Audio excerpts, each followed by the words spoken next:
ఏడాదిగా ప్రయత్నించిన సంతానం కలగలేదా? Noah IVF లో ఉచితంగా సంప్రదించండి. వెల్కమ్ టు విధ్వంసం ఫైల్స్. ఆలపాటి సురేష్ కుమార్ రాసిన విధ్వంసం పుస్తకం నుంచి ఈ వీడియో లాగ్.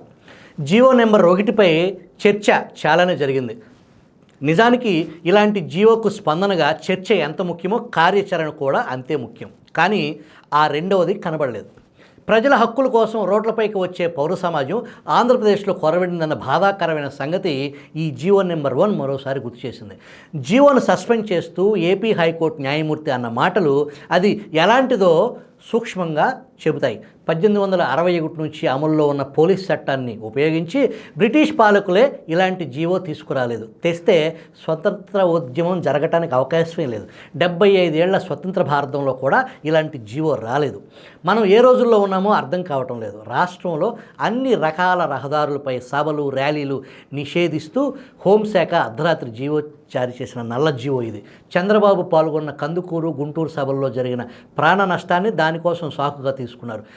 పబ్లిక్ డొమైన్లో పెట్టని ఆ జీవో ఆ రోజు రాత్రే సాక్షి పత్రిక మాత్రం దొరికింది. జీవోపై విమర్శలు రావటం చూసి సకల శాఖ మంత్రి సలహాల సద్దల రామకృష్ణారెడ్డి ఈ జీవో వైసీపీకి కూడా వర్తిస్తుందిగా అన్నారు. ఆయన మాటలు బూటకమని తేలటానికి ఎక్కువ రోజులు పట్టలేదు. జీవో వచ్చిన తెల్లారి సీఎం రాజమండ్రిలో రోడ్ షో చేశారు.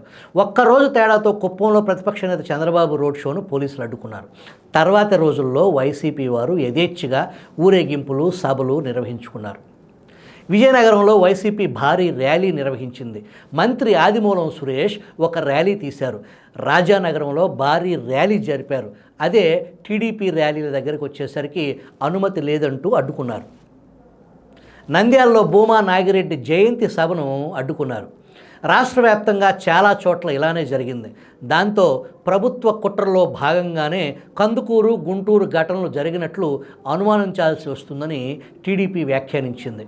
జీవోను హైకోర్టు సస్పెండ్ చేసిన తర్వాత మంత్రులు ఆదిమూలం సురేష్, మేరుగు నాగార్జున మీడియా ముందుకు వచ్చి పేదల ప్రాణాలు కాపాడేందుకు తీసుకొచ్చిన జీవో ఇది అని చెప్పారు. నిషేధం అన్న మాటే జీవోలో లేదన్న పాటను అదనపు డీజీ రవిశంకర్ అయ్యన్నార్ మొదలుకొని వైసీపీ మంత్రుల వరకు అందరూ పాడారు. నిజమే, జీవోలో నిషేధం అన్న మాట లేదు. కానీ సభలకు, ఊరేగింపులకు పోలీసు అనుమతి తీసుకోవాలి అని 1861 పోలీస్ చట్టంలో ఎక్కడా లేదే. మరి చట్టంలో లేని మాట జీవోలో ఎలా పెట్టారు?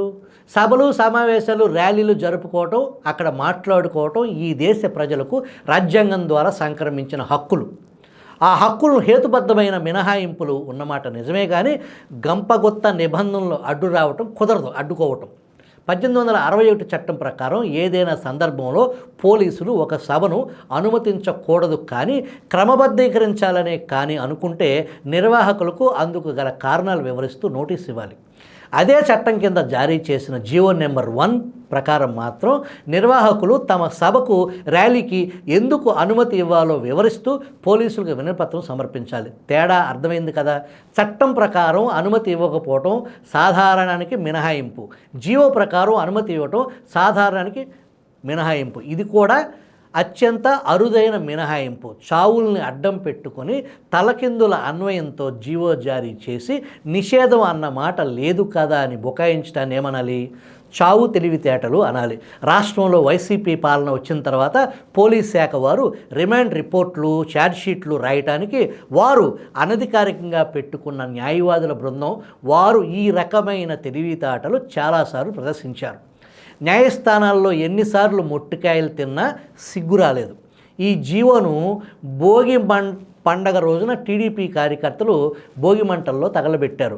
అక్కసు ఆపుకోలేకపోయిన సాంస్కృతిక శాఖ మంత్రి ఆర్కే రోజా ప్రతిపక్షాలను భోగి మంటల్లో వేయాలని అన్నారు. రోజా లాంటి వైసీపీ నేతలు ఎంత అరిచి గీపెట్టినా అది న్యాయ సమీక్షలో పనికొచ్చేది కాదు కదా. హైకోర్టు జీవో నెంబర్ 1 కొట్టివేసింది. ఎక్కడో ప్రమాదం జరిగిందని సభలు, సమావేశాలు నిషేధిస్తారా? ప్రమాదం పునరావృతం కాకుండా చూడాలి కానీ అని హైకోర్టు వ్యాఖ్యానించింది. రహదారులపై పాదయాత్రలు, ధర్నాలు స్వతంత్రోద్యమంలో కీలక పాత్ర పోషించాయి.